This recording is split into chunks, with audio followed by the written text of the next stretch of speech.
Good morning, everybody, and it's a little different this week than it was last week. Last week was a little cloudy and cooler. Today, we're going to be a warm one again, and this is a typical August day, and we're going to have some fun. We've got some special guests in the studio today, but Ken, let's do the plants and the tips of the week first. You betcha, Don. Take a little time for some garden tool maintenance. Sand down and apply mineral oil to wooden handles, clean them up. Get rid of those slivers, you know what I mean? Mm-hmm. And sharpen the implements. And if you really need some help sharpening your tools, Precision Sharp on the corner of Clement and Gordon can help with shears and saws, especially shears and saws. You know, there's a little technique to sharpening a pair of shears. Absolutely. Plant of the week is the Euphorbia leucanera, or Madagascar jewel plant. And I'm really enjoying mine. I've got a sample of it in my greenhouse. Well, it's out in the yard now, but it's another tropical, and it's one of those Madagascar plants that I'm so in love with. Mm-hmm. Yeah, beautiful plant, for sure. All right, I also have a tip on a plant this week, and my tip of the week is this is not to be alarmed. Do not be alarmed if your magnolias or rhododendrons start to bloom unusually, let's say, the wrong time of the year. They do it at this time of the year. What happens is all those buds are formed in the summertime. They'll often grow almost through to fruition, and a few of them pop and open in the summer. So it's a normal process, nothing to worry about, and many of them will survive, hopefully, till spring and do their thing at that time. All right, I also have a plant of the week this week. My plant of the week is the Hibiscus syriacus, or the Rose of Sharon. And Rose of Sharon is in bloom all throughout the city right now in a multitude of colors, and it's a fabulous plant. It's one of the best summer blooming shrubs. If not pruned too much, they tend to grow in a bit of a teardrop shape, quite large, up to about 10 or 12 feet, and just a beautiful plant, blooming through the summertime. Many colors to choose from. There you go. That's my tips and plants for this week. Remember to check growercoach.com. Right on, Ken. And I said we have some special guests in the studio today. Mm-hmm. About 5 years ago, 6 years ago, my daughter was up at Big White, and she met this lovely Australian gal, Bregee, Bregee, kind of a nice name.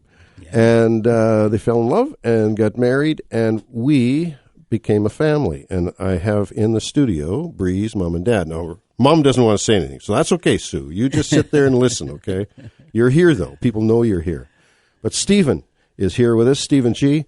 And Ken, it's interesting when your child meets a partner, a life partner, mm-hmm. that whose dad does the same thing as I do. Stephen is a landscaper in Australia, in Queensland, Australia. Lived there for most of his adult life, and he's also a musician. Plays guitar and sings. So there you go.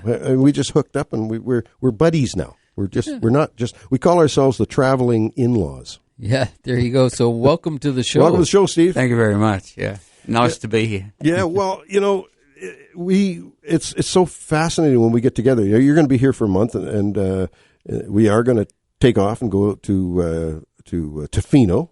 Steve is a surfer. I don't know if I'm going. I don't know. I tried surfing in Australia, and it is a scary thing, surfing.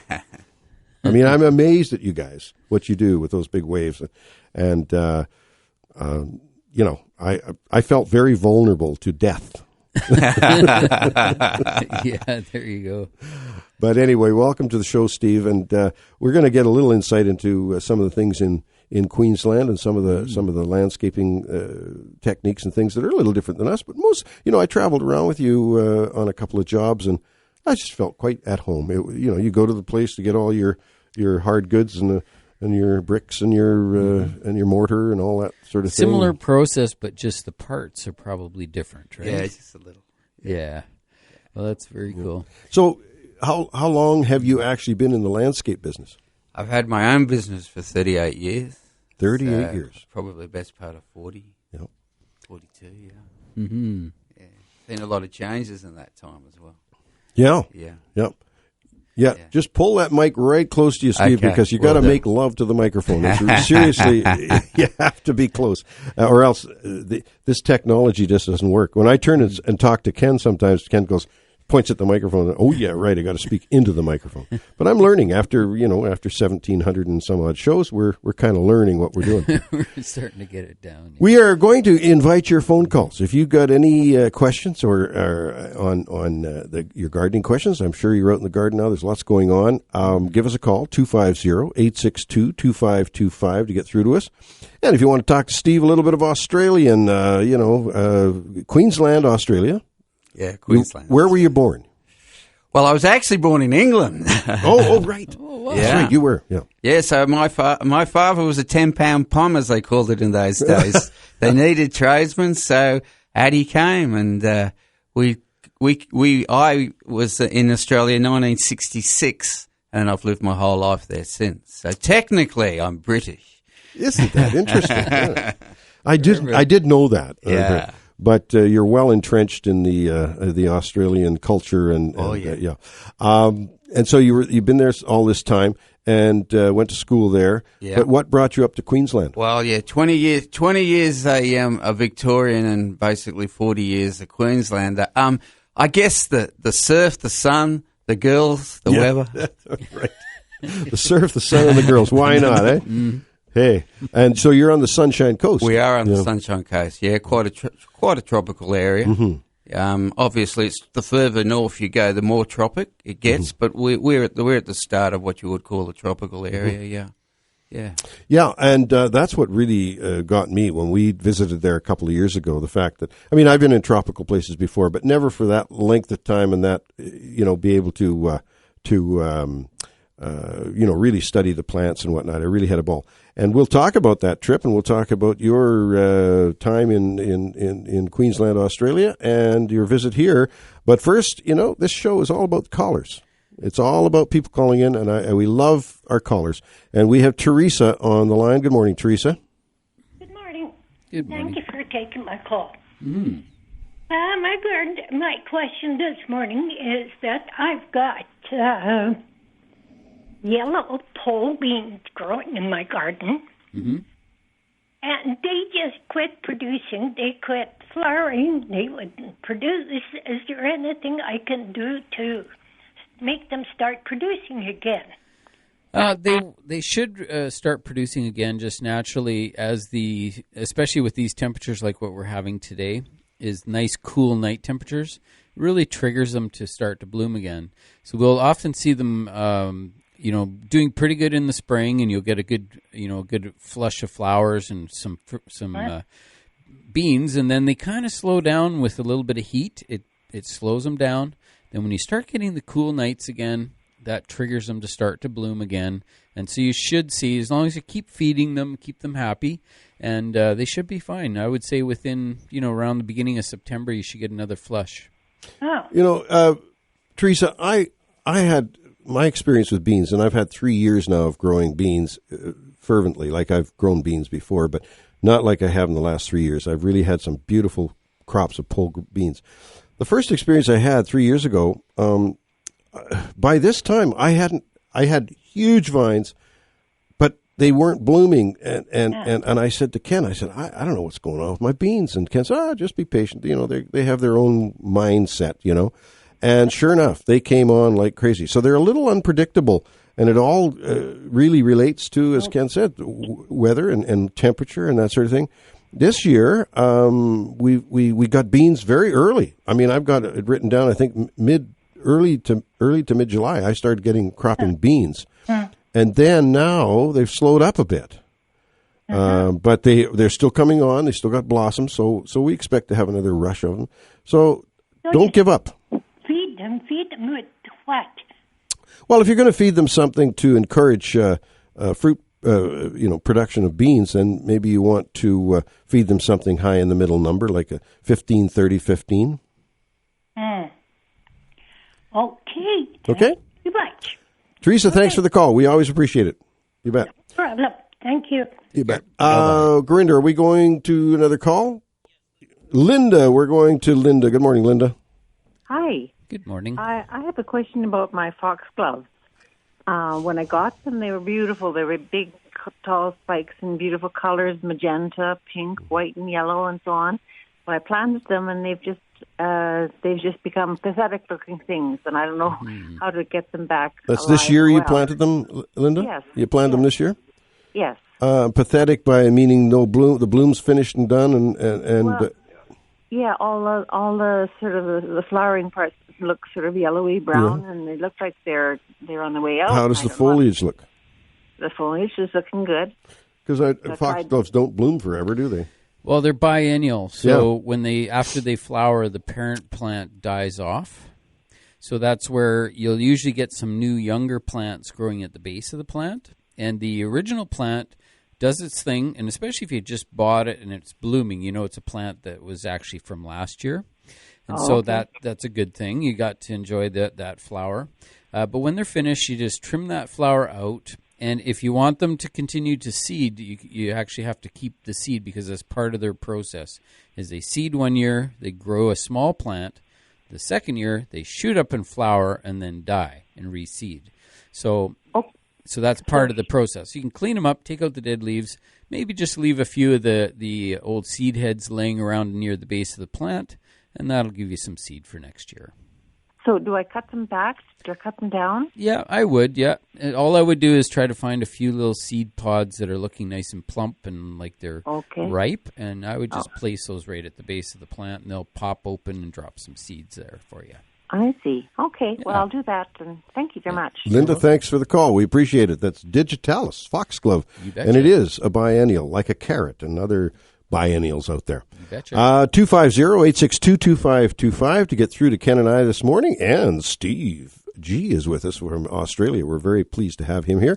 And we've got Dominic Ramponi waiting in the sidelines there, and we're anxious to talk to him when we come back with more AM 1150 Garden Show.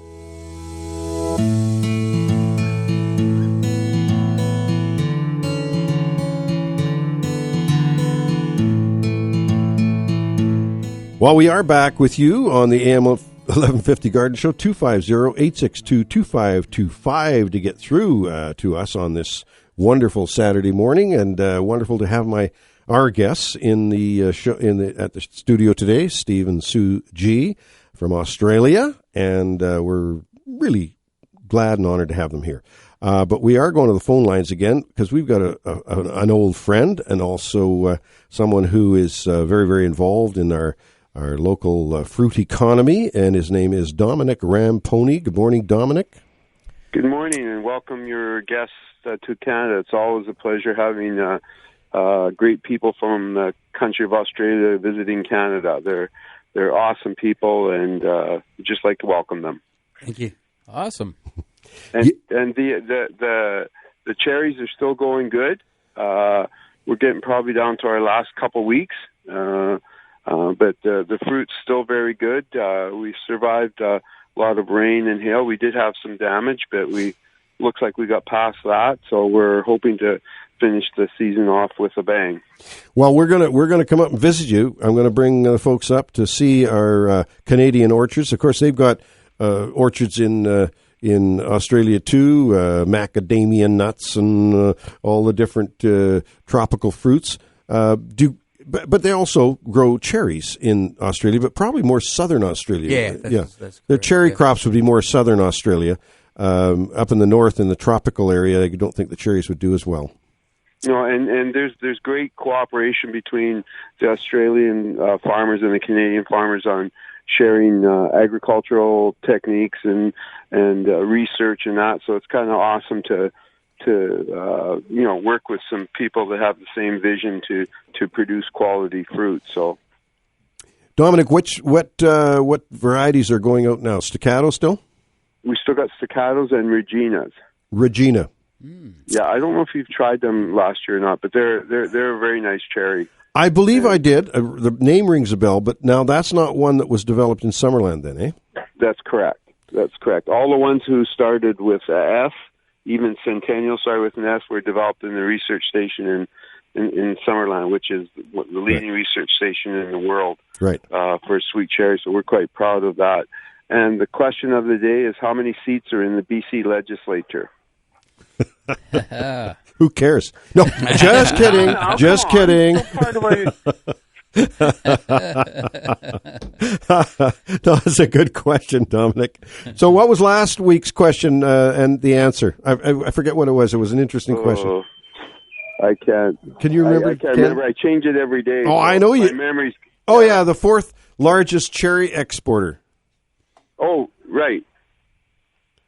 See, now even you forget. Come on, Dominic. It was Italy. Italy? Yep. Well, you know what?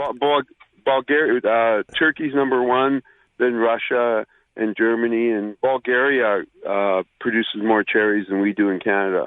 Wow. Well, that's interesting. We're quite a small producer, but right now we're the latest place in the world. You can't buy a sweet cherry from anywhere in the world except from the Okanagan Valley. Well, there you go. We're always late to arrive, but that's quite proud of it. That's, I guess, for sure. Well, we're going to come up and see you, and you do a great job up there. The Dendy Orchards on Pooley Road. Now, there's a little bit of a confusion getting up there now. What do? You drive right up the hill to the crossroads there? No, you can go up. They got McCullough Road open, so you can go on McCullough Road, and just where the big tree used to be on the corner. Yep.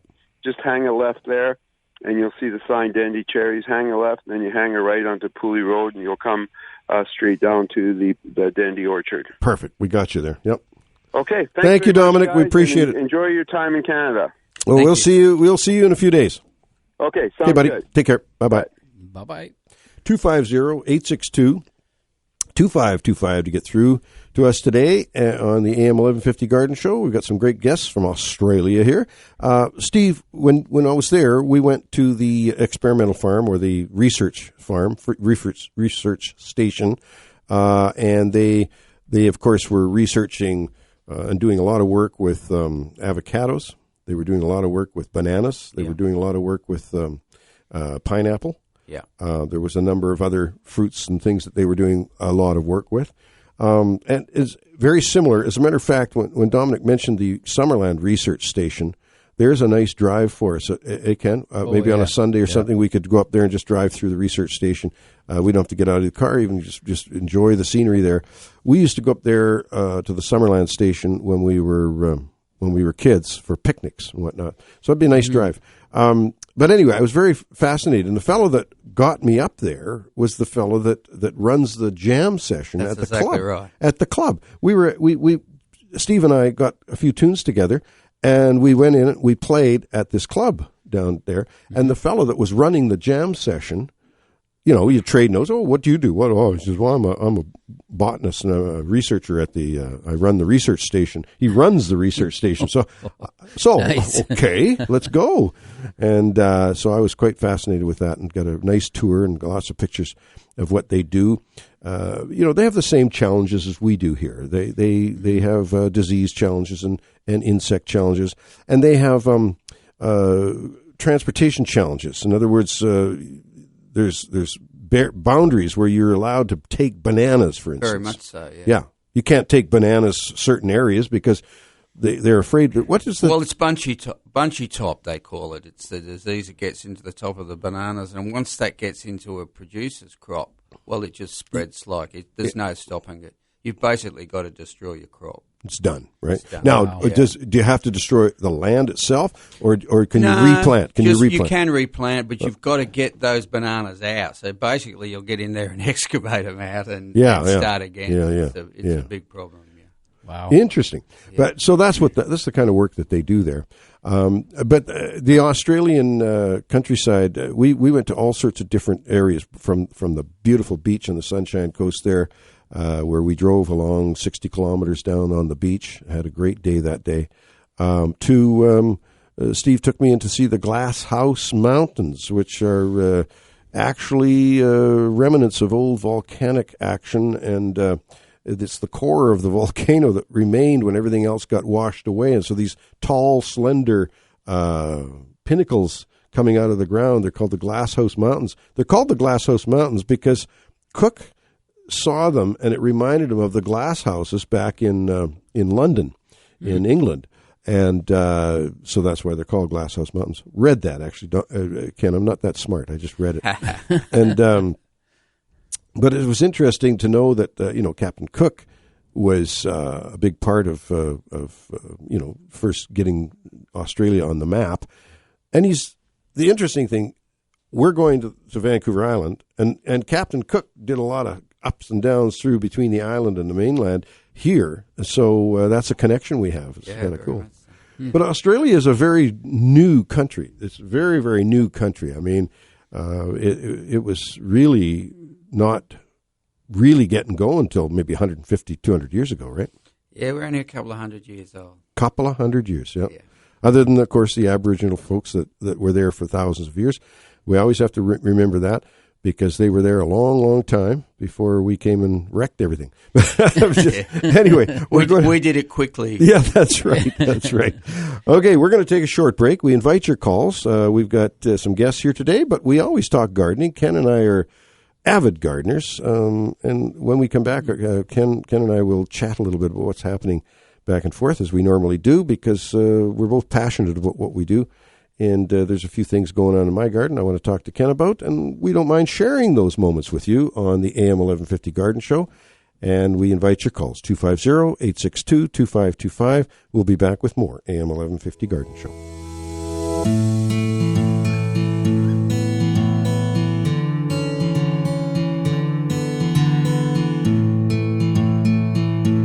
Okie dokie, we are back. When we were in Australia, we got a chance, the folks, every day they gave us something to do, and we were just so pleased to be there. We went, what was the name of the place we went that had all the mozzies? A mozzie, by the way, is a mosquito in Australia. That was up at Maloney at a place called Mary's Cairns Cross. Yeah. No. And it was a preserved area. Yeah. It's a complete, it's a private reserved area, actually, but all for the trees and the wildlife. Swamp. And the swamp. Yeah. And so there's this really nice walking bridge that goes all the way through it. It's got to be a kilometer long, eh? It is a partially rainforest, so you were in a rainforest environment. Yeah. So, and they preserved it, and no mozzie control whatsoever. Literally, if you hold up your arm is black with mosquitoes. It's just incredibly mosquito infested, but you have to get the very interesting. I mean, you just don't stay there very long. We did the walk all the way out till you get to the ocean, and at that point, it's kind of a river that goes into the ocean, doesn't it? And a big river, and there are ocean-running gators, or not alligators, crocodiles, right? Which one? Yeah. But there's ocean crocodiles or something in that river, right? Oh, I don't know whether they'd be that far into that one, but they do come down to those. Yeah. And of course, when you're in another country, everything scares you. You hear all these bad things about snakes and spiders and things that will kill you in Australia. But really, people are alive all the time. There's nobody's dropping dead. Nobody's dropping dead from these things. And it's the same thing when the folks come here. They're a little afraid when we go in the bush. There might be a grizzly bear, might be a rattlesnake, a rattlesnake, or black widow's one of the ones. Black widow spiders that people are afraid of, but they're not as bad as what anybody says. At all. I think it's not even as much as a bee sting. No, it really is. As with wasps and that sort of thing, some people can react to them, but black widows, I mean, I'll let a black widow crawl on my hands, and it isn't interested in biting. It's not interested. It's not like a mosquito. Now, I heard on the radio a documentary the other day by a gentleman who wrote a book, and I'd like to get this book. It's actually, I'm going to find out what book it is. Anyway, he wrote a book on the mosquito and its effect on humankind over the centuries that we've been as humans, right? It's killed more humans than any wars or any other disease problems or whatever, 20, 30, 40, 100 times over. Like it's wiped out civilizations. Now, it's not the mosquito itself. It's the diseases that it carries, malaria being the big one, right? Yep. And so the mosquito is not a good thing. So do you have any disease issues in Australia? We have a huge problem with what they call Ross River fever, which is when you get that, you might as well have malaria. And it takes, it just gets in and just gives you such painful arthritis through your bodies. And it's a tropical thing that we get from basically Brisbane all the way up. And Ross River is a big river up in the central part of Queensland. And yes, the disease that comes from that river it's a real problem at the moment. It's actually getting worse and worse at the moment. Wow. Yeah. And dengue is another one. That's another one as well. Very, very similar in what they do to your body. Yeah. And takes 3, 4, 5 years to get over it. They come back each year and give you a little nudge every year. Same time. Yeah. Yeah, so the mosquito is problematic, and there was an article in the newspaper that I forgot to bring with me regarding West Nile virus, which is another thing. So keep your mosquitoes, a little mosquito control around your properties is very important. Don't let sitting water, sit around and old tires or anything like that. Very, very important. I must say, I have not seen the mosquito population this year that we normally do see. So I'm quite pleased with that. But I also found, wait till we get some mosquitoes, Steve, here, because we got honkers here. Your mosquitoes are tiny, weeny little things. They might be dangerous, but they're teeny. Compared to ours, we got honkers. They're this long. They're this big. The mosquitoes in Australia that I saw were just tiny little things. Yeah, they are small, but they're deadly. Yeah, I know. And so, yeah, and I remember Roger Law, my old guitar-playing friend from back in the 60s. He was from the Chilcotin, and he said, "Oh, you think you got mosquitoes here?" Up in the Chilcotin, in Williams Lake area and that, and the Anaheim Lake and whatnot, you get mosquitoes. And up there, they called them honkers.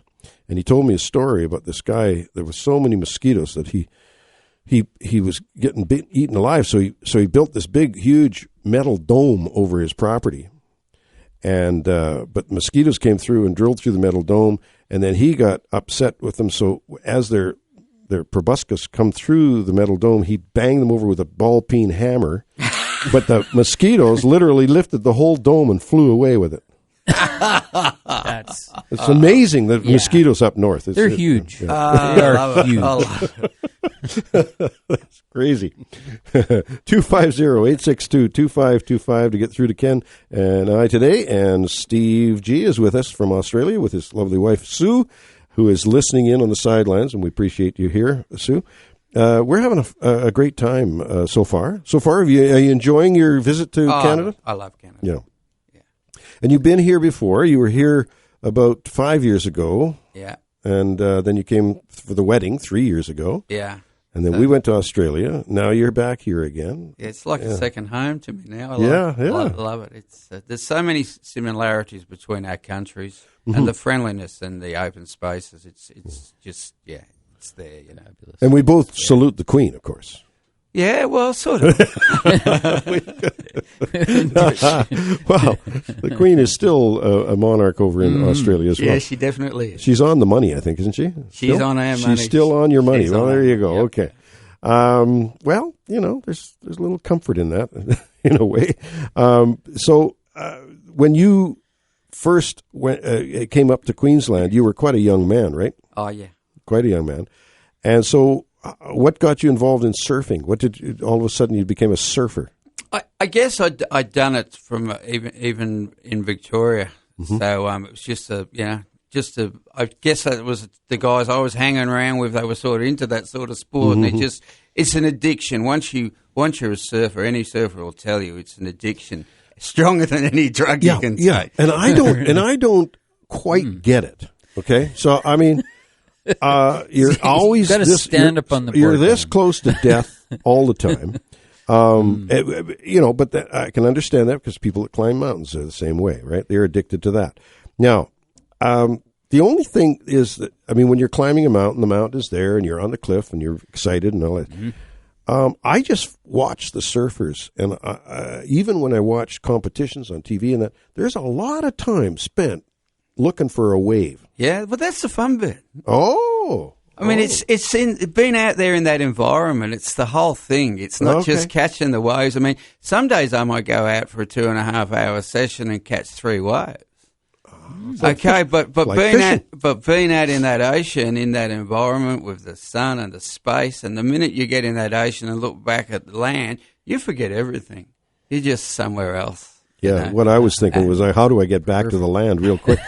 But it was scary. Anyway, I didn't act scared, but I was scared. So when in what makes Australia special, I mean, there's only one place in BC where they can actually surf, and that's Tofino. Is it because of the waves, but also the way the reefs are that cause the waves? We've got the reefs, and obviously we've got the water temperature, and we've got so much. Well, it's a big island, isn't it? We've got so many sandy beaches in Australia, everywhere, all the way around. So we're just blessed with that. Yeah. And you last fall, I believe, you went with your son-in-law, or your son, not your son-in-law, but your son. He tried to kill me in Samoa. Yeah, in Samoa. They went to Samoa surfing. So some of the biggest waves I've ever seen. Yeah, tried to kill him. Well, there you go. That's what I'm feeling. That was I was feeling. My relative-in-law was trying to kill me, but no, we really had some fun, and I make it sound worse than it was. It really wasn't that bad. Steve was very watchful. He kept his eye on me. And it is a dangerous thing. I don't know how many people get killed or injured doing it, but when we went to that one place there, we walked in. I was trying to find a pair of swim shorts. Unfortunately, I went into the wrong place because they started at $60 a pair. I just wasn't ready to pay $60 for a pair of swim shorts because I don't swim that much. But anyway, I said to the lady, I said, "Yeah, we're going surfing." She her eyes kind of opened up, and she says, "You've surfed before?" And I said, "No, it was the first time." She's, "Are you going to take a lesson?" I said, "No, I'm with Steve. He's been." And she looks at Steve, and then she looks back at me, and she sort of like, "You be careful." Anyway, because it's a dangerous sport. It can be. It can be. Yeah, it can be. Yeah. I mean, you got to know how to swim. Well, that helps. Yeah, you have to know how to swim. Anyway, on that note, we invite your calls, 250-862-2525, to get through to Ken and Steve and I, and Sue is here listening. You can feel her presence because she's a special lady. And we're going to be back with more AM 1150 Garden Show.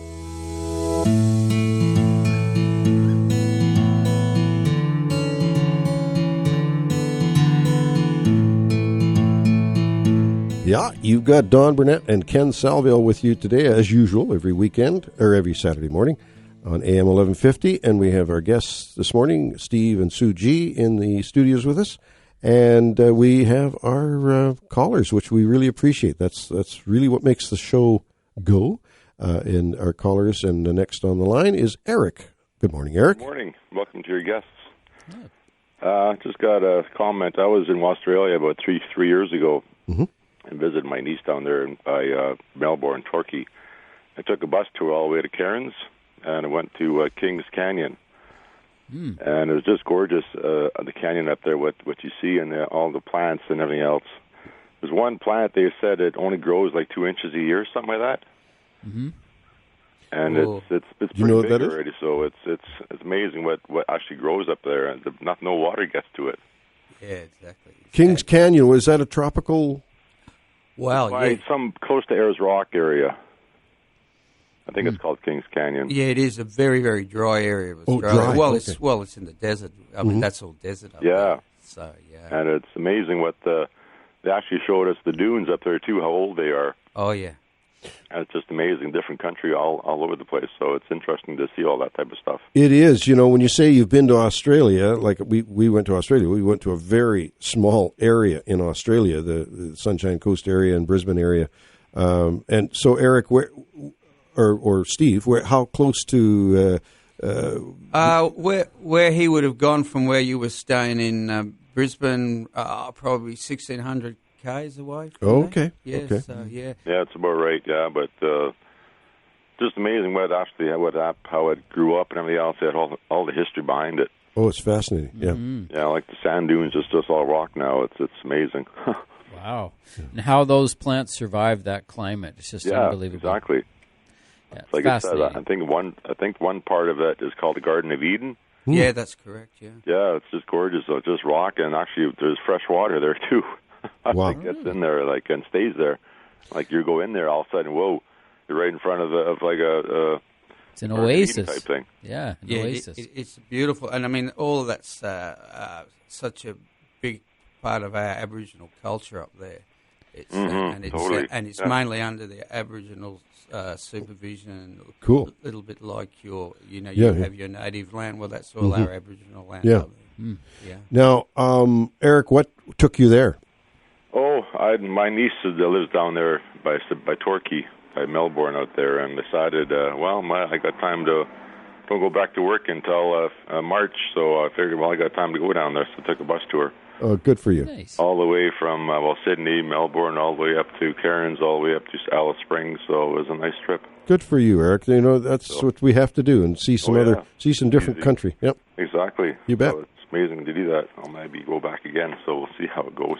Yeah, well, we're definitely going to go back, and we'll stretch our wings a little bit and see maybe we'll maybe rent a caravan, or they call them, travel trailer is not a travel trailer, it's caravan. Caravan. So we might rent a caravan and maybe do a little trip up there. Yeah. Anyway. Another thing regarding that was the biggest freshwater island in the world. I think it's called Fraser Lake. Yeah, Fraser Island. Yeah. Yeah, that's it. Yeah. That's truly amazing. Wow, that because all the fresh water, you come out of that, you feel so silky.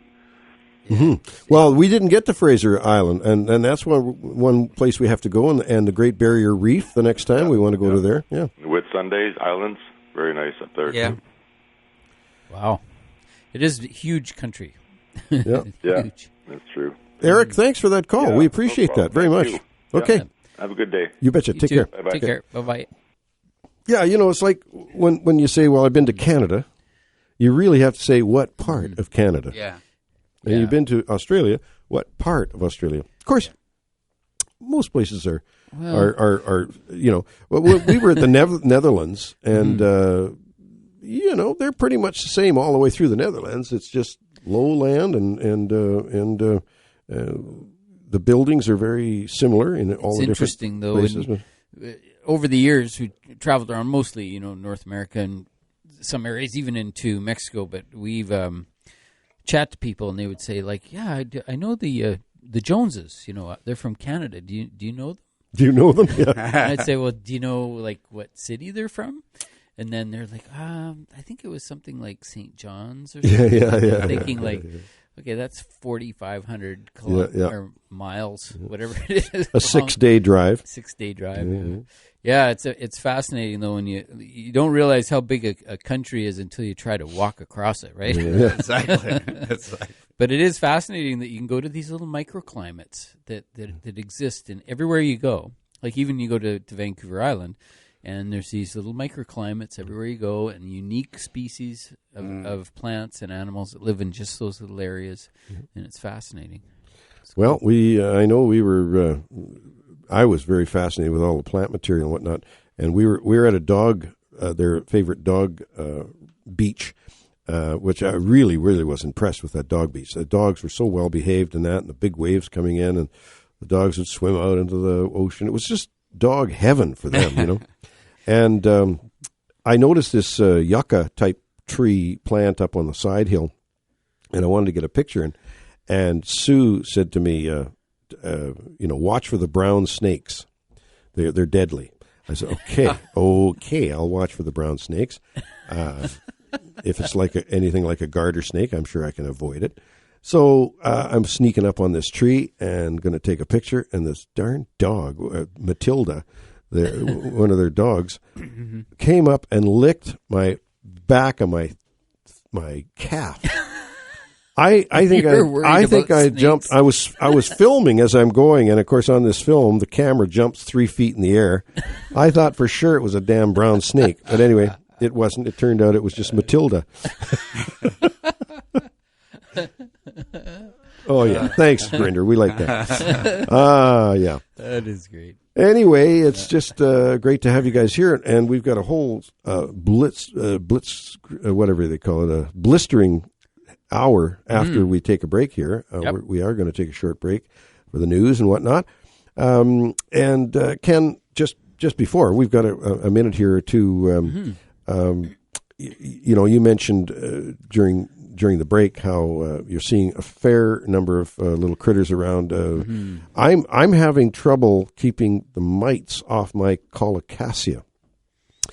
I mean, I'm keeping them down to a bare screaming minimum, but they are a very and it's interesting. It's the two I have in my planters out front. I'm having trouble keeping the mites at bay.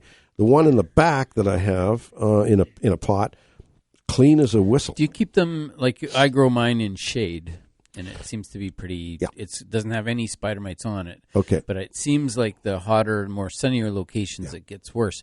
But I'll tell you one thing, is I bring mine into the house for the winter, to try to overwinter it, because our winters are just far too cold for these plants, these elephantier plants. But they're so beautiful, you want to try to save them. So as soon as I bring them inside, regardless of whether you can see mites on them or not, the mites come on like crazy with the indoor temperatures being so consistent that the populations and there's no predators. There's no predators, and it's pretty tough. I think that's particularly the colocasias and banana. Any of the banana families are similar, but they just grow so fast that. I can recall I had 2 6-foot banana trees in my basement right in front of the window, and they would just the leaves would just become a web of these spider mites. So you just clip off, remove them, and put them out into the snow. Let them freeze. And then I'd wipe and wash the leaves off, about once a week. But even in 1 week, the entire plant could go from literally 0 mites to being like covered. So obviously you're not getting them all, but that's just one of these things that happens in an indoor environment with a couple of these tropicals that they really, they're just a perfect haven for spider mites. And what I really find is that with the banana, it grows so fast that that even though you're like constantly cutting off leaves all winter, it's still replacing those leaves as fast as you can cut them off, and it survives. Yeah. And then as soon as you put it outside, those mites are no longer a problem. Yeah. And aphids too. The beneficials kick in, and once they're outside, they're good. Well, on that lovely note of bugs, we actually. Ken and I actually appreciate bugs a lot, but there's some that aren't that friendly to us, but a lot of bugs are.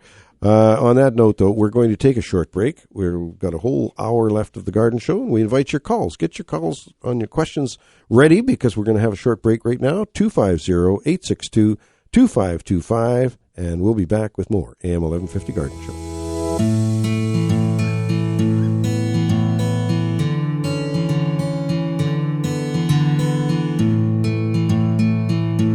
Well, here we are. We've got some wonderful guests here from Australia. Ken and I are here, as we usually are, every Saturday morning, enjoying the weather. The weather is perfect right now. Not too hot and definitely not too cold. Very calm, no winds. And, the fish are jumping. And what was that song? Anyway, summertime song. We could sing that, Ken, but we're not going to. We're not going to. I just want to... Now, down where you're from in northern Australia, in Queensland, your days get shorter and longer, right? So you are in an area you're not close enough to the equator that things don't change, right? Oh no. Yeah. So you have days get short in your summer. The days get short. Yeah. And in your winter, the days get longer, right? Well, yeah. We don't get in Queensland. We don't get a great deal of change, but we go from say 3 or 4 hours. You guys here get like daylight right till 9:30, 10 o'clock at night sometimes, but we never get it past about probably 7 o'clock. Would be even in summer. Similar kind of as you get down south near Mexico, is your days don't change much. Yeah. So every week we have a little something on my notes, and I do this every week. Today is 14 hours and 21 minutes long. 14 hours and 21 minutes long. 2 hours and 7 minutes shorter than it was in June, on June 21st, when we had 16 hours and 22 minutes long. Shortest day is coming up on December 21st, when it will only be 8 hours long. So you've never had those short days where you only have 8 hours in a day, right? No, not really. No. So your variation, it does vary, but it's different. It's not as drastic. No. Well, there we go. We've got learned something there, and but we're going right to the phone lines too, and we have Louis on the line. Good morning, Louis. Yeah, good morning. I have two plants. One is a zucchini. The other one is a spaghetti squash. Mm-hmm. They are about planted, let's say, 8 feet apart. Mm-hmm. The zucchini plant is beautiful, green, and the spaghetti plant is snow white for mildew. What can I do? Ooh. Yeah, there's not really much you can do once the mildew takes a foothold, but you may notice that the new growth that comes out would be green typically. And so when you, the key is to preserve the new growth that comes on the plant, because that's going to be new healthy leaves. Some of the leaves that are completely white, and it's almost like thick, like rubber on there, it actually is fungus. A lot of the really bad ones, you can literally clip them out and remove them. The only thing, cut it off? Yeah, but if you have a piece of fruit there, if you have a squash there, you might want to protect it by leaving a few leaves over it, or maybe even placing something that'll cast a little bit of shade in the afternoon. But the new growth, you can preserve that. Anytime you get a new leaf or a healthy leaf, you can spritz it down with a little bit of baking soda and water, and that helps to preserve it so it doesn't develop the mildew. And then you can also use zinc tablets as well, which is use the vitamin zinc that you would buy. It's called food grade zinc, and you crush that up and you put it into some water, maybe like a pill or two per liter, and just mix that in and spritz that on the plants too, and that really helps to fend off the zinc tablet. Yeah, zinc. And you get it where at Island? You can. Well, I'm not sure about that, but you can get them at the health food store, of course, or at the drugstore, and you just buy them as vitamin zinc. Yeah, okay, zinc tablet at the health food store. Okay. Yeah, and then that keeps the new leaves. Once they're bad, not much you can do, but when they're still good, you can keep them good for a long time. Because I have two nice squash on it, like the spaghetti squash. Yeah, nice. They're growing, but the leaves are just snow white. Yeah, and they don't, those leaves, they're not producing much for energy for that plant. So, like I say, you can remove them, but I'm afraid sometimes if you have a squash that's just forming and then you expose it to the sun, they get sunburn, Right. Is there any merit in putting a little fan out in the garden to move air through? No merit at all. I don't think so. I know in the greenhouse we use a fan to move the air, keep the air moving. It's slightly beneficial, but the whole concept with mildew is that it's associated with air temperature, and it doesn't even need water. It doesn't need any moisture on the leaves whatsoever. All it needs is the right temperature for a long period of time, which is 18 to 25 degrees Celsius, which we get a lot in sort of late May often. And this year we got it through the month of June. And then we're getting them right now as well. Mm-hmm. We're getting those periods where it's... But, conditions mean a lot, too, because I just had that experience this year. And, of course, whenever we have any kind of experience, we monitor and watch and take notes. That squash that I tried to grow this year, the very first time, was a miniature butternut squash. Yep. I bought the seed from Stokes. I planted it in a container, a planter. And I told this story, I think, last week, kind of. It was in a container. And the container, they did well at first. And then when I put it out by the trellis and I tried to make it climb up the trellis, it started getting mildew. And it was quite badly getting mildew. Mm-hmm. And yet this little shoot that came off the container and landed on the ground, rooted into the ground. Mm-hmm. And that portion of the plant that was rooted in the ground was absolutely free of mildew. I think it's zinc availability. Okay. There you go. Could be. But also, remember that plants that live in nature and even in the garden, they're touching the earth. There's many different microbes and little living organisms that cover the plant. And if you happen to have a really good one that covers the surface of the plant, you might not be able to see it. But if it can cover the plant, it can protect and prevent mildew from growing. That's where compost tea is something that a lot of the organic growers do, is they make their own compost tea and then they spray it right over the plants. And then it forms a layer over the leaf, and then it starts to grow all these beautiful little microbes and fungus and stuff. And then when the mildew comes in, it has no place to grow. The space is taken up. And that's the sort of the philosophy behind using some of these products. But zinc is definitely seems to have some sort of an immune reaction with the plant. And then the baking soda is used as well, or the sodium bicarbonate, that really helps to actually prevent the fungus from growing in the first place, right? So anyway, thank you very much, Louis. We always enjoy hearing from you, and I hope you can get on top of that mildew. Well, listen. I am, sometimes I'm disappointed with garden, and sometimes I really enjoy it.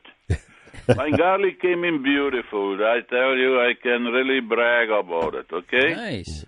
But my little cucumbers, I mean, those little red shit, I tell you, there's no flower and nothing on. Yeah. Well, that's gardening, Louis. You know that. You've been around long enough. Yeah. I noticed that my nerve, I'm getting a nerve breakdown just because of that. Yeah. Okay. Thanks for the call, Louis. Yeah, you have a good day. You too. Take care. All the best, eh? All the best to you. Take care. Thanks for calling. Bye-bye now. Bye-bye. And that's gardening. Yeah, it is. Yeah, we're going to take Esther. Good morning, Esther. Hi.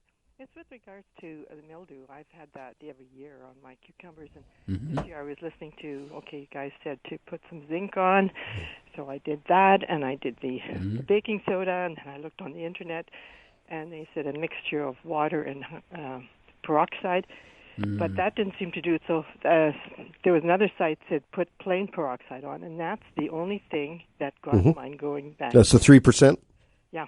3%, but you sprayed it on the leaves. I took off the bad ones, and then they actually really grew out again. That's very interesting information, Esther. Thank you. And I've got to keep up with it. Like occasionally, there'll be a few leaves again. I'll take those off and spray again. But it seems like, say, maybe every third day or something, I have to. But that's what brought the growth back again, and because some were just really bad. I mean, I thought that was it. Yeah. And it makes sense. It makes sense that the peroxide. So you actually sprayed directly on the plant 3% hydrogen peroxide. Right. Yeah. It didn't seem to help with just plain water mix. Interesting. Yeah. No, we did just tons of experimenting with peroxide on all different types of plants for all different reasons, and we had varying results over the years for sure. Well, I've seen some magical results with it too.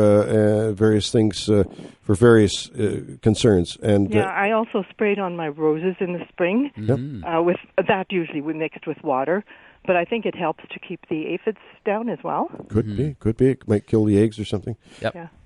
We appreciate that. Thought I'd pass that on. Yeah, you betcha. Awesome. We appreciate it very much. Okay. Thanks, Esther. Thank you. Bye. And Ken, you can say, we can both say this over the years.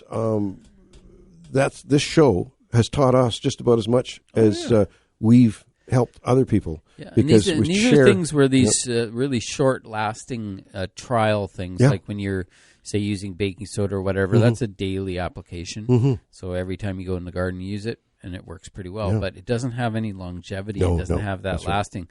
That's why I'm really keen on that compost tea application, because it grows organisms on the plant that live there and stay there, compared to like any of these treatments are always so short-term.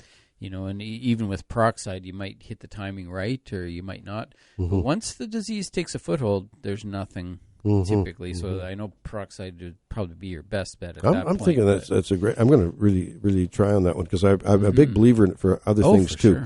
Sure. Anyway, we're going to take another short break. Yep. We've got to do that. We do invite your calls, 250-862-2525 to get through to us, whether you have a question or if you want to contribute to take your knowledge and bring it on to the Garden Show. We appreciate it very much. And we'll be back with more AM 1150 Garden Show.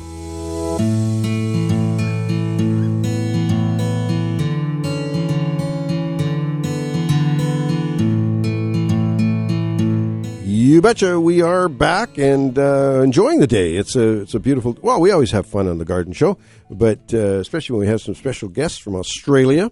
And we're going to go back to the phone lines, though, and it is Dennis. Good morning, Dennis. Good morning, guys. Welcome to your. Is it your brother-in-law? I can't remember. I had a couple of questions about mildew again, and you've had a lot of people talk about it in the last little while. I've been using the baking soda all season, and I've been using it 2 and 3 times a week, and I've had no mildew whatsoever. The cucumbers have been great, and I'm getting everything. All the leaves are nice and bright green, but the zucchini, I've been using it the baking soda so often, it looks like I've got mildew on them because the baking soda builds up on the older leaves. Are those leaves still working, or should I cut them off? Because all the new leaves are nice bright green. I've got no mildew at all. No, if the leaf is just covered with baking soda, it's fine. It'll still function. The light will go through that. It's slightly diminished, but it's still a healthy, functioning leaf. Yep. Oh, that's what I wanted to know. I wasn't sure. I thought maybe it would be clogging it up like the mildew would. But I sprayed it yesterday again, and all the new young leaves are now nice bright green. The thing is, on the cucumber, I'm not getting the build-up because they get so many new leaves compared to the zucchini. I'm not getting the build-up on the cucumber. But the zucchini could be, as Ken was saying, some of those leaves could be keeping the sun off the zucchini itself. So that's helpful, too. Okay, so they're doing their part. You take a few of them off and let the little ones grow. Yep. Yeah, you can do it. Just remember that you can always take a few leaves off. Just if you expose the little fruit to the direct sunlight, you may get sunburn on that fruit. So. Yeah. Okay. Well, there's quite a few zucchinis coming at the moment, so I'll do that today. Yeah. Okay, that's all I needed to know, guys. Thank you. Okay, Dennis, thank you. And as you notice, our guests are a little bit. They're not speaking Canadian either.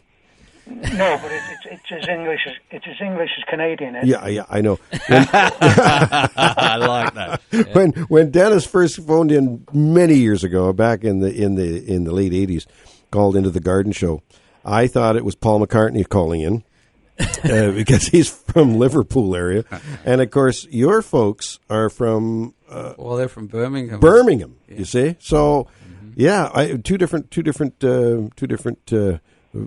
Cool accents, I guess you put it.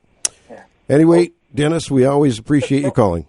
The Brummies have quite an accent. It's even worse than the Liverpool one. You can't understand a Brummie.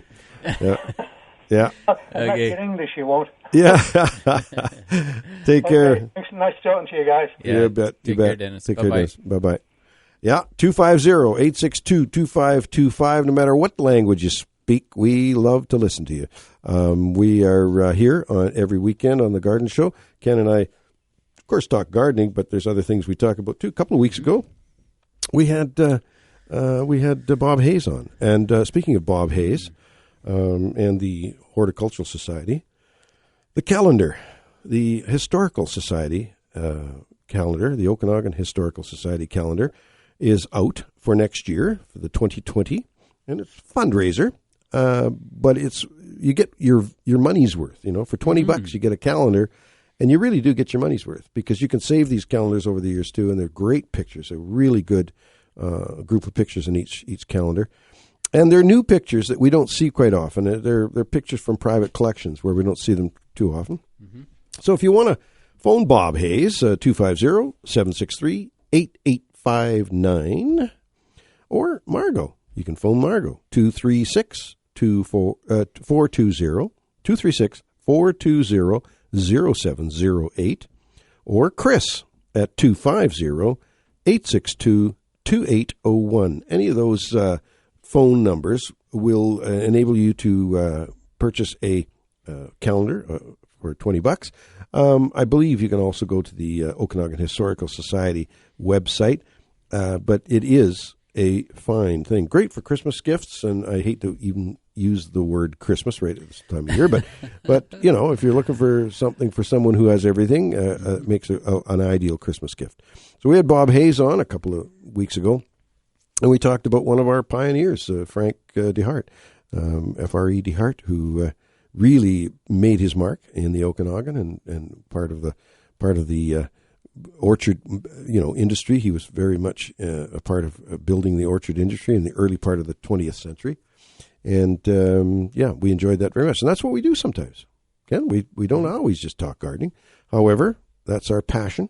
And you you do the same as I now. In my youthful time, I didn't do a lot of personal gardening. I didn't have time. I was running a business and a little bit of gardening here and there, but I was mostly in other people's yards gardening and helping them with their issues.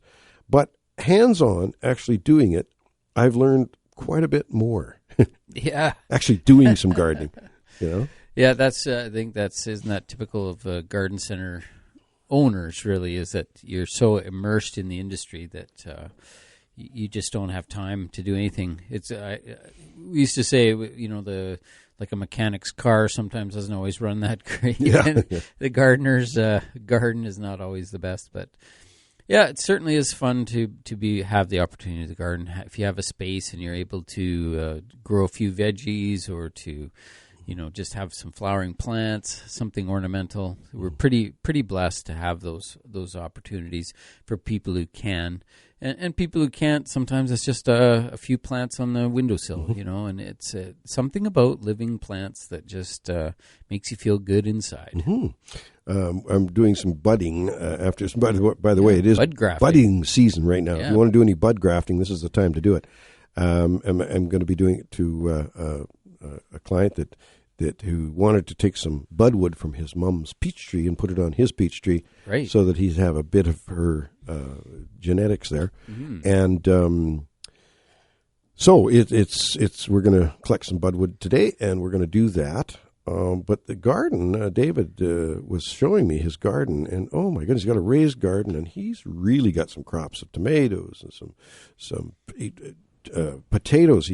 Just a small area. You wouldn't think you could grow that many potatoes, but he just harvested 20 pounds of potatoes out of his small garden, and he's only started to harvest. And there's all sorts of things you can grow in small areas, raised beds. Some things don't do as well in raised beds as they do in the ground.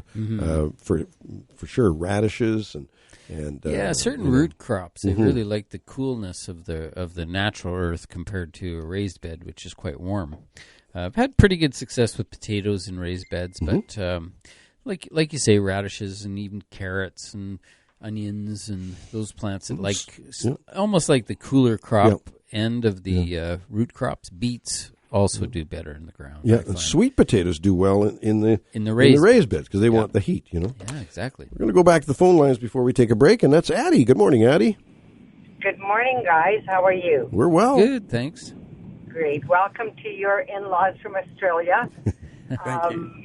You have to take them to Manitoba to show them the size of the mosquitoes there. Yeah. Oh, yeah. We're going to go to Manitoba just to see the mosquitoes. Well, exactly. I'll tell you, they are so big that they're raping the prairie chickens. Oh, jeez. Addie, So that's funny. You got to top that one. That's funny. Anyway, that's an old joke, Don. Okay. But that was when I was still living in Manitoba 25 years ago. Anyhow, clematis. Should I be cutting down my clematis now? It's just looking quite ugly against the wall. Yeah, well, it depends on the type of clematis you have, Addie. If it's a type 3 or C type pruning, yes, cutting it down is not going to hurt it at all. As a matter of fact, some people will do that with that type of clematis, is cut them back in the fall, clean them up a bit, because they bloom on all new wood. Yes, exactly. These are the ones that they've already finished blooming, and they've bloomed profusely. So I'm quite happy. But now they've had their day. Yeah, cut them back then. So, yeah, you bet. The other question is, why are my cherry tomatoes? Why do they have such tough skin? Yeah, it's hard to say. I have the same issue. I have several different types of tomatoes, but the cherry tomatoes particularly have tough skin. Leathery. And I think it's the. This is a variety that I don't normally grow. It's not one of my normal ones, so I don't really have an answer for that. I know that there is that condition that they develop. They often call it, let's see, on bigger tomatoes, it's called green shoulder or something, where the tops of the plants, they split and crack, and the skin gets really leathery. And that was a... what was the issue with that one? I think it was just the temperature, the direct sunshine or something. I can't really recall that off the top of my head. But even though I've had that problem many times and really wasn't able to solve it myself. But not sure. I just say I try different varieties each year, and when I get a good one that I like, I try to stick with it. And hopefully each year you have better luck or less luck depending on the way the wind blows almost. Now, Addie, can you tell me, are these tomatoes you have, the variety that you purchased and bought and planted this year, is it the same variety you plant every year, and this year they're leathery and the other years they weren't? No, it's a new one that I haven't planted before. They're called Millions. Sweet Millions, yeah. Yeah. Well, generally, Sweet Millions have done okay here, haven't they? Or have you had tough I still like my old Sweet 100s. Yep. I don't have that one this year. I wish I did. That was the one that I had just the best success with, and kept going back. But I had Sweet Millions several times. Yeah. They were okay. They're a little bit smaller, I found, but they were. Yeah, they are a little bit smaller, but you know what? Those are the type that I like, and what I like about them more than because I've seen them grown in my neighbor's yard is that they produce a lot more fruit than the hundreds. Yes, they do. Yeah, I think that's the one I have. I'm pretty sure this year is the Sweet Million, so I'm going to have to check that when I get home. Yeah. Yep. Okay, one last question. Yep. I have got a very, very hot spot on the side of our house, and it just kills everything. Nothing can grow there. Mm-hmm. What are some of the flowers that will grow there, either perennials or annuals, that can withstand the heat other than a rose? I've got roses there, and they seem to be doing well.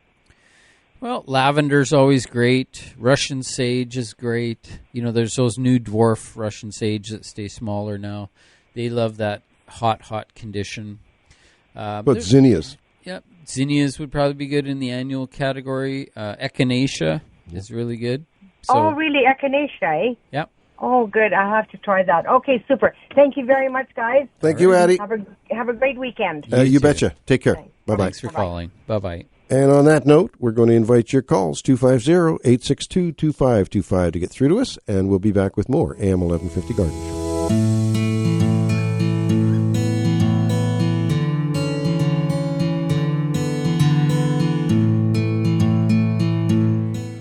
Oh, you betcha. We are back with... Sorry, I should let that music go a little bit, just give an intro and be professional about things. Sorry about that, Grinder. I just jumped right in there. But that's okay, isn't it? Yeah. It's fine. Yeah. Thank you. I got your blessing.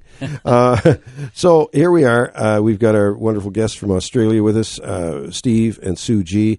And when I was in Australia, I noticed a couple things. Their water management and their water, just plain their relationship with water, had some similarities to us here in the Okanagan, but some quite remarkable differences too. Most people in Queensland, in the area you're at, have big water holding cisterns, right? Yeah, we have our rainwater tank. We collect our rainwater off our roofs into tanks, yeah. Okay, so when you're collecting it off the roof, do you always make sure your roof is clean? Oh, yeah. I was just saying, because as much as you can. I was taking a bath in that water, Steve. Depends how many birds you have, I guess, nesting. Yeah. Right, but you told us before we arrived, you said, you were that close to having to buy some water. Yeah. Before the rains came again. Oh, yeah. Queensland and Australia in whole is getting drier and drier and drier. Okay. We don't get anywhere near the type of rainfall that we used to get. Do you know how many inches that you actually get in a season? Do you know that number? Or I guess it varies. It varies a lot. At the moment we've had very, very little. We've had a couple of inches over the last month. So we're not getting a lot of rainfall. Mm-hmm. I have what they call two 5,000 gallon tanks that usually can last Sue and I most of the year. But if we don't get rainfall, we do run out, and then we do have to buy. I mean, we don't jump in a shower like you guys and run water. You wet yourself, you soap yourself, you turn your water back on, and you rinse yourself. You don't let water run down the hill. It's just too precious. Too precious a commodity. Yeah. Well, it's precious here too. It is precious here, but what we have stressed in the last while here is that in the city of Kelowna and most of the municipalities, we're bathing and washing and watering our plants and lawns with drinking water. Yeah. that is pure drinking water out of the tap. Now, do you drink your water out of your tap? Yeah, I do. Yeah, you do. Yeah. Yeah. So there you go. And it's collected. Right? Yeah. You're fine. Yeah. Yeah, a lot of people here, they say, I overhear them saying, oh, I don't drink the water out of the tap, City of Kelowna, because I can taste the chlorine. Well, right off the bat, they don't use chlorine. There's no chlorine in there. It's infrared lights that depends on that does it. which area. What jurisdiction? But City of Kelowna is Kelowna, just a little part right in the middle, right? City of Kelowna uses infrared light. But there's all that expense that goes into the treatment of that water to make sure it's clean and is not going to infect the public. So because it's a public water source, when you're watering your plants with it, it just doesn't 100% make sense. It's expensive water. Scarce. Yeah. And then people have to pay for it, and now they complain. Yeah, that's right. Oh. People complain? I don't know. I've heard we're going to go onto the phone lines here, and it's Howard. Good morning, Howard. Good morning. Good morning. Good morning. Could you tell me what a person might plant in their vegetable garden this time of year? Oh, well, you can. I've just planted some more carrots and radishes. Okay. I've been doing that off and on all through the season. You could probably get by with planting some maybe in another couple of weeks some lettuce and things like that that'll come up and be in the cool of September. Be perfect for you. Yeah, I've got a few potatoes that I didn't plant, and I'll put those in, and I'll still get some nice little 1.5 inch to 2 inch new potatoes that I'll be able to harvest in probably around the end of September. Radishes don't grow well here, do they? Well, I found that when I was trying to grow them in a raised bed. But now that I'm growing them in the ground, they grow like hair on a dog's back. They're perfect. Yeah, they need cool conditions. So they like to start really early. They're definitely an early spring crop. And this year we've had some pretty mild temperatures too. So growing them in the ground instead of raised beds, and then getting that fall crop, you can plant them right now, and they'll be great in the fall. Yeah. Oh, okay. And also with radishes and with anything, you want to choose varieties that are good for the conditions you're putting them in. And I chose this one variety, and I'll find out the variety before we finish the show here. I bought it from Stoke Seed this year, and I literally looked through the catalog, and I looked for a radish that is heat resistant. Oh, yeah. Oh, okay. It's a heat resistant radish, and it's been perfect all season. Great. I've got another batch, and I've got 3 stages of radishes coming up in the garden right now. Some that I'm harvesting, some that are quite leafy, some that are just poking through. Yeah. There you go. Okay, we're good. Thank you very much, guys. Thank you for the call, Howard. We appreciate the call. Okay, bye-bye. Bye-bye now. Yeah, and I guess you check your seed packages, too, if you're growing from seed, is it'll usually say days to harvest. You get an idea of the number of days to harvest that particular vegetable is, and then you can kind of guesstimate that you want to be harvesting probably not much later than the first week of October, somewhere around that range. So, you can look and see what other vegetables, like radishes, are pretty fast once they get going. And onions, I think some of the onions are super fast too. Radishes are faster than carrots. I've learned that this year. Yep. That you've got to plant twice as many carrots as you do radishes, or more frequently, to get your carrots going, because they take longer to produce a carrot than a radish will come up. And I've been sort of monitoring it. I can't really give you the total information, but it's about 3 to 1. Like, it'll take 3 times as long to produce a carrot as it does to produce a radish. Okay. Interesting. There you go. We've got another caller coming in, and it's Robin. Good morning, Robin. Hi. I live in Lake Country, and I am wondering what I can plant in terms of maybe something pretty like a flowering shrub on a hillside, something that doesn't need too much tending to, but will give a good ground cover. What would be my possibilities? Ooh, ground cover. And my options. So you actually want a ground cover where the thing spreads out and covers the earth, or? Yes, because it's a carve out from when we built our house, so it goes up on a slope, and it's kind of like it's a 30 feet high, and it's like 150 feet wide in a crescent shape. So we kind of want something to cover that, and if it's a ground cover, it'll pretty much take off by itself, right? What's I'm just wondering if exposure we should know, right? Yeah. What's is the it exposure? pointing west or what direction is it pointing? Facing. It's pointing towards west, Okanagan Lake. Yeah, okay. So you get that hot afternoon sun. The key will be developing some sort of irrigation system to make sure the plant is going to be able to establish. Yes. And what I would do, normally what I do when I recommend plants is I first go out and I'll dig a little bit of the soil and see what I'm dealing with. So if I'm dealing with, very silty soils, which in some areas in lake country, that's very silty, and there's not a lot of, there's really zero organic matter in it. And so you almost have to pocket plant some of those plants where you dig in some reasonable topsoil potentially in each hole, but then you have to provide a little drip line to each one to get them to take. And then once you get them established, they do pretty good, but you have to decide, are we going to continue to irrigate in the future, or are we going to just cut them off and they're going to live on their own? So if the plan is to have them live on their own in the future, then you're going to have to be very, very particular on which plants that you choose, because some of the plants will just perish and some will do quite well. And it's usually about 2 to 3 years to get them so that the roots actually root in relatively well so that they can actually survive some of our hot summers. But once you install like a drip line or something for those plants, I would always leave it in place just in case of severe drought where you can keep those plants alive, because they will just fry when it gets hot out in the summer. What degree of slope do you have? What degree of slope is it? Is it 45-ish? Or? You can't walk up it, put it that way. Okay. So you might want a vine of some sort planted at the base to climb up that slope. Yeah. So now you can water at the base, and it's getting its water supply, and then let the thing go up the slope. Yeah, sometimes you need to have both. These are difficult conditions, and I think that just a quick, throwing a few plants at you would just still be a hit and miss thing. So at some point, if you need a landscape consultation where we can actually analyze the situation and give you the best options, that may be something to look at. So I live in Lake Country, so I'm available for consultations from time to time, and I can leave you our office number. And if you'd like to phone in, that would be great. So we have our local number out there is 250-766.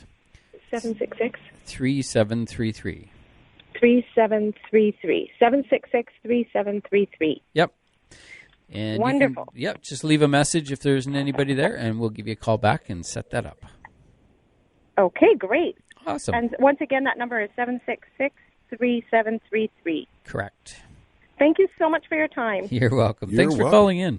You're welcome. Betcha. Bye. Thank you. Yeah, that's an excellent question, because I know a lot of people have these issues where they'll have these embankments and things that they could become an erosion issue. Our old go-to plant, the Cotoneaster, was always one of the best plants, the spreading varieties, because they were such strong rooting plants. They formed really massive root systems that would just hold the bank in place. But other strategies for steep banks, if it's an erosion issue, sometimes putting in a tree is not a bad idea, because a tree is so large and its big, massive root systems can hold the soil in place. And so then you can add a few of the smaller flowering plants, or even like you were saying, Don, as a strategy to plant vines along the base. But it all depends on what you're trying to get at there, because when you do get those big thunderstorms in the month of June, and we get pretty much the only rain we get all year comes sort of all at once sometimes, and then you end up with a big washout. So you have to look at all the ingredients when you're planting a bank. And Robin's got a huge area there. You're just not playing around with a small area. Yep. It's a big area. It is a tough one. It may be a combination of things over a period of time. Yeah, and sometimes you have to do that. But I really think that the success in that one is going to be likely that pocket planting with some sort of a drip line in place. But man, it's difficult. At steep slopes, you try to put rock on it, and the rock slides off, and it's a tough one. So let's say it's something that you work on over a couple seasons, and hopefully you have success in the end for sure.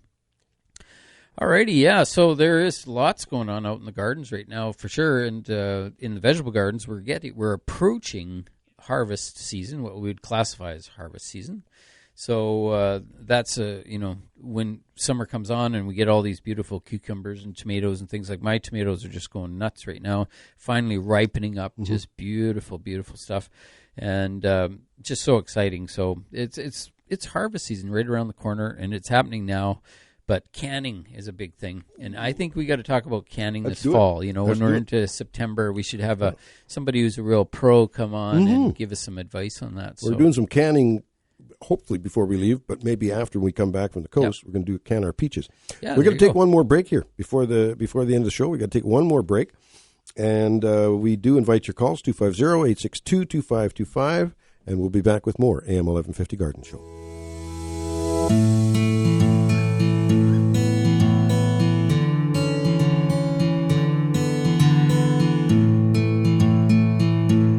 Don Burnett, Ken Salvail, and we have Stephen and Sue G with us this morning. And it's been a delight having you here, Steve and Thank Sue. you. Yeah, very nice. And we've got a little journey ahead of us. We're going to go to the coast, go down, take the ferry over to Nanaimo, and then we're going to stay with some good friends, Jim McGilvery and Annie. Yeah. We're going to stay with Jim and Ann and hang out at their place for a few days, and then we're going to go to Tofino. And one of the things I want to do when we go to the island, and you've probably seen this kind of stuff, but maybe not. Some of the old growth trees that were here when Captain Cook came through.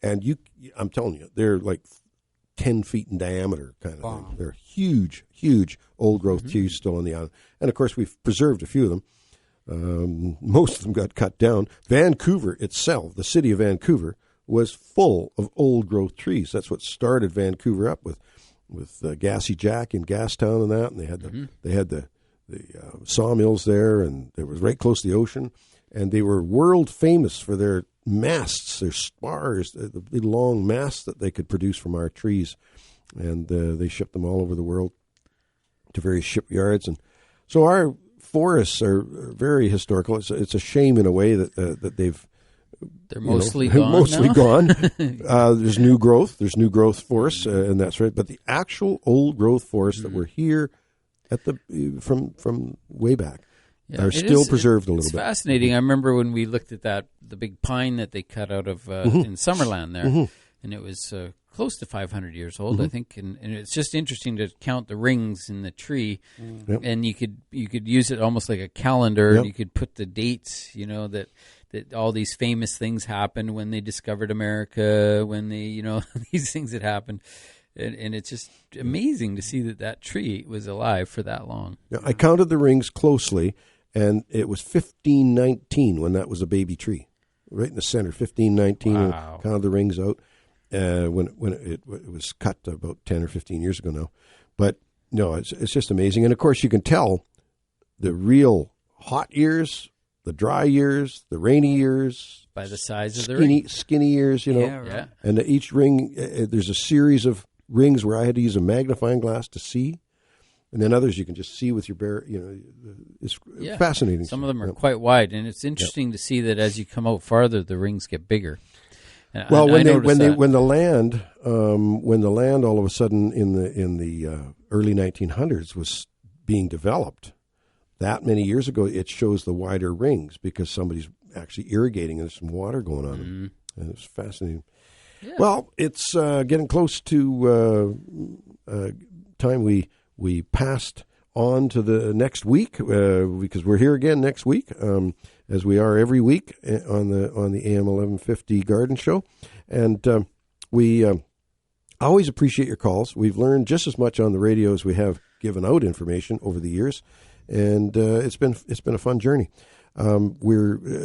Ken will be. Have you got an idea who might be on with you next week? Or top secret information? Oh, top secret. Oh, okay. I can't let that information out. Yeah, you die if anybody you get killed if you let that information out. No, that'll be good. I know it'll be good, and people look forward to it. As a matter of fact, if I'm up to it, I'm awake and active, I may just phone in. You're welcome to phone in, Don. You know the number. Give you a call. And, I might be dying on the surfboard at the time. Or something. Yeah, well, it's not that, water's not that warm out that way. Well, they keep saying that, but I think right now it's not bad. I think the water's not too bad right now. 50 or 60.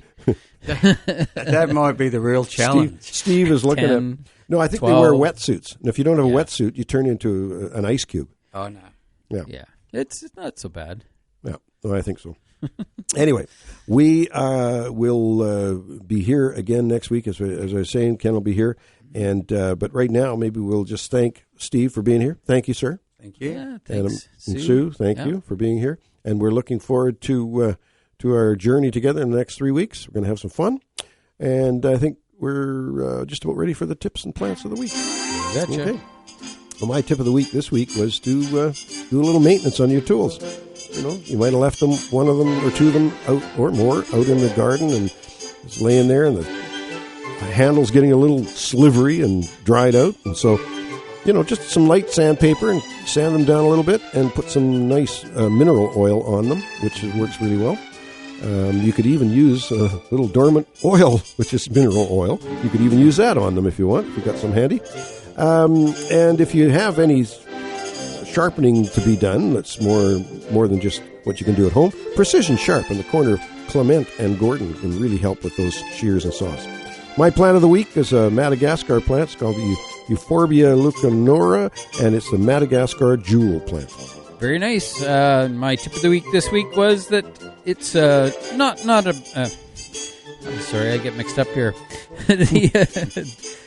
Don't be alarmed if your plants burst into bloom at this time of year, even though they're supposed to be spring blooming. They set their buds in August, and some of them are just so excited, and they're just so advanced that they pop open and give you a few blooms. Nothing to worry about, so keep an eye open for that on your magnolias and rhododendrons. My plant of the week this week is the Hibiscus syracus, one of the best blooming shrubs you can get, and it's a good one. That's my tips and plants. Remember to check growercoach.com. You betcha, Ken. And that magnolia thing is interesting every year. My Shigo quote of the week this week is, why is it that complex answers are usually accepted before simple solutions? Yeah, so we got to be careful, Ken, when we give our answers out, that they're not too complex, because a simple solution might be the better bet. Usually is. Yeah. There you go. And on that note, we're going to say goodbye, and we'll see you next week with more AM 1150 Garden Show.